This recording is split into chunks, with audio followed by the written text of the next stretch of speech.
Avant que l'on commence, je veux te poser une question très simple, mais très profonde.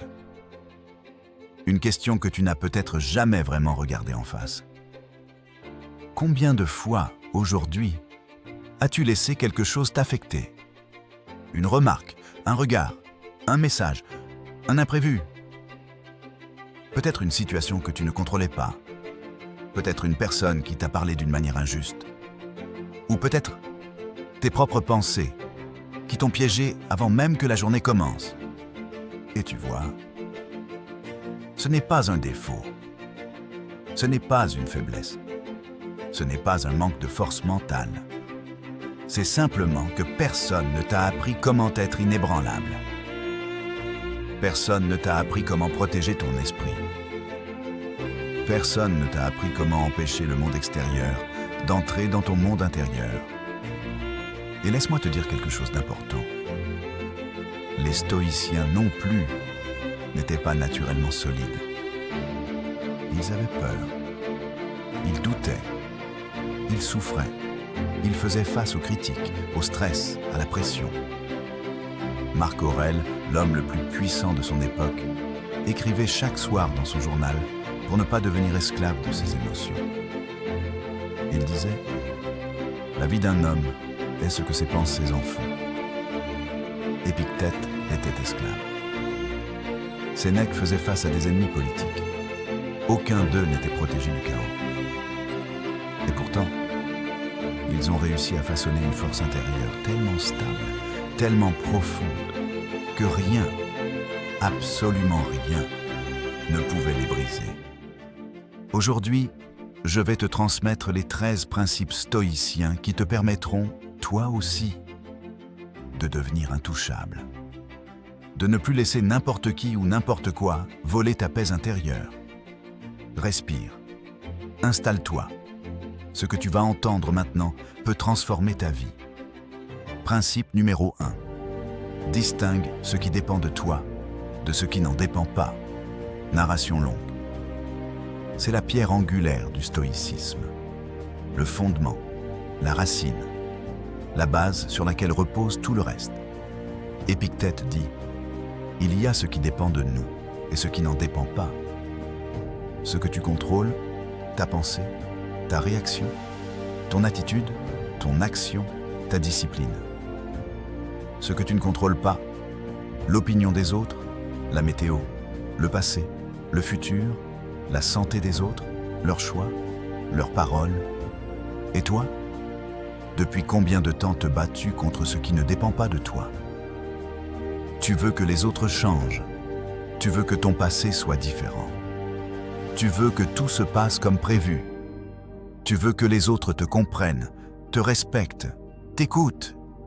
Mais voici la vérité. Tu n'as aucun contrôle là-dessus. Et c'est exactement ce qui te détruit. La paix naît le jour où tu dis « Je choisis mes combats ». Imagine que tu retires 80% de ce qui te stresse aujourd'hui, simplement en laissant tomber ce qui ne dépend pas de toi. Tu deviendrais instantanément plus calme. Principe numéro 2. L'épreuve est ta matière première. Marc Aurèle écrivait « L'obstacle sur ton chemin devient ton chemin ». Les stoïciens ne fuyaient pas les obstacles. Ils les utilisaient. Ils les transformaient en développement. Tu penses que la vie te teste? Non. Elle t'entraîne. Le stress t'apprend à te renforcer. La critique t'apprend la stabilité.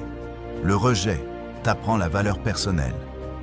L'échec t'apprend la stratégie. L'injustice t'apprend le détachement.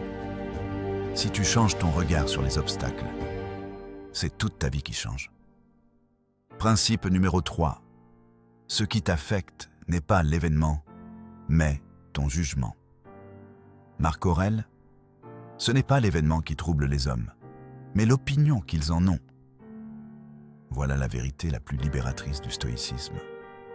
Tu n'es pas blessé par les choses, mais par ce que tu crois qu'elles signifient. Ce n'est pas la critique, c'est la pensée. Il a raison. Ce n'est pas l'imprévu, c'est la pensée. je perds le contrôle. Ce n'est pas l'échec.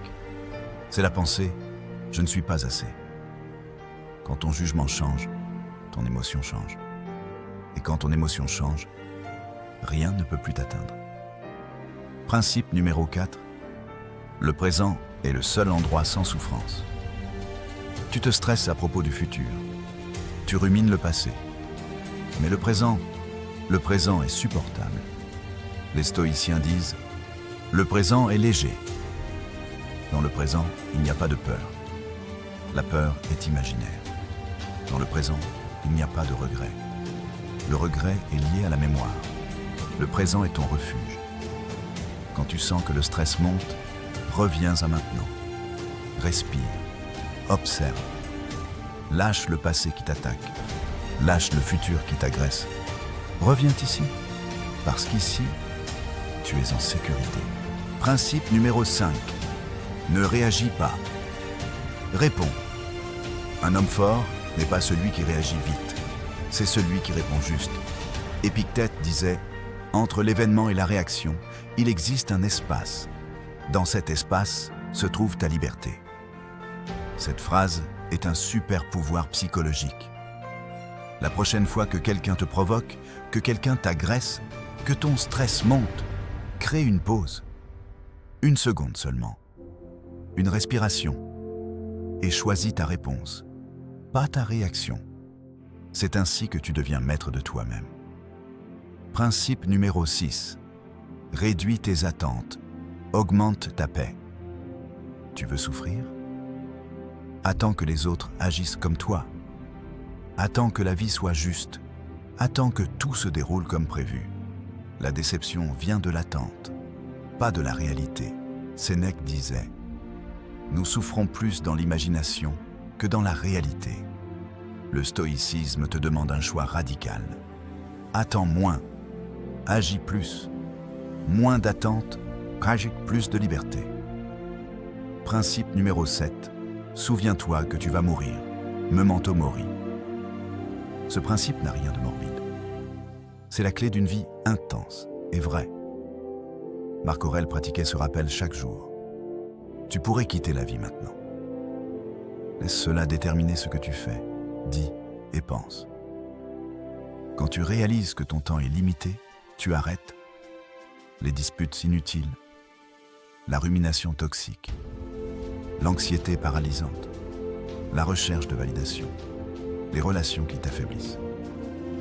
Tu commences enfin à vivre. Principe numéro 8. Aime ce qui arrive. Amor fati. L'un des plus profonds principes stoïciens.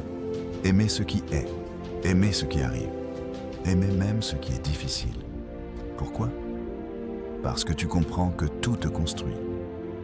Amor fati signifie « Je fais confiance à mon chemin ». Tu arrêtes de résister.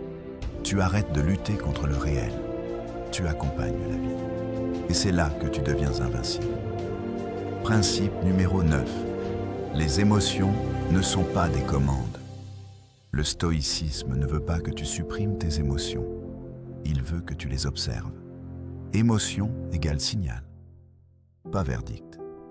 La colère te dit qu'une limite a été violée. La peur te dit que quelque chose demande ton attention. La tristesse te dit qu'il y a eu une perte. Mais toi, tu choisis. Si tu y crois, si tu y réponds, comment tu réagis? Tu deviens maître de ton paysage intérieur. Principe numéro 10. La discipline est une liberté. Sénèque disait « Être maître de soi est la plus grande victoire ».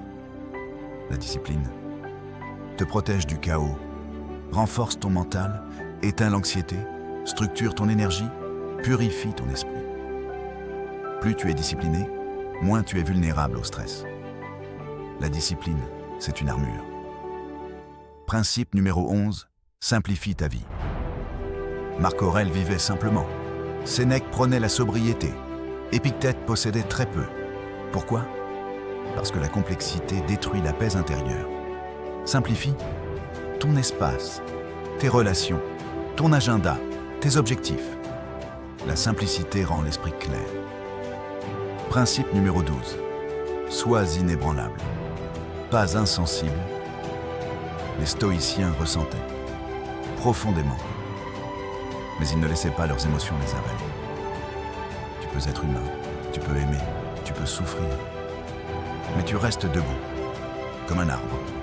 Le vent bouge les branches, mais les racines ne s'éloignent pas. Principe numéro 13. Tu es ton refuge. La paix intérieure n'est pas ailleurs. Elle est dans la manière dont tu te parles.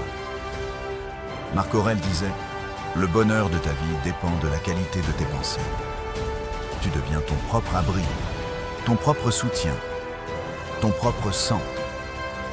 Plus rien ne peut t'atteindre vraiment, parce que ton refuge est en toi. Si tu appliques ces 13 principes, pas parfaitement, mais sincèrement, tu vas devenir quelqu'un de rare. Un être humain calme dans la tempête, stable dans l'injustice, fort dans la difficulté, serein dans l'incertitude. Quelqu'un que rien n'affecte réellement. Pas parce que le monde devient plus doux, mais parce que toi, tu deviens plus fort.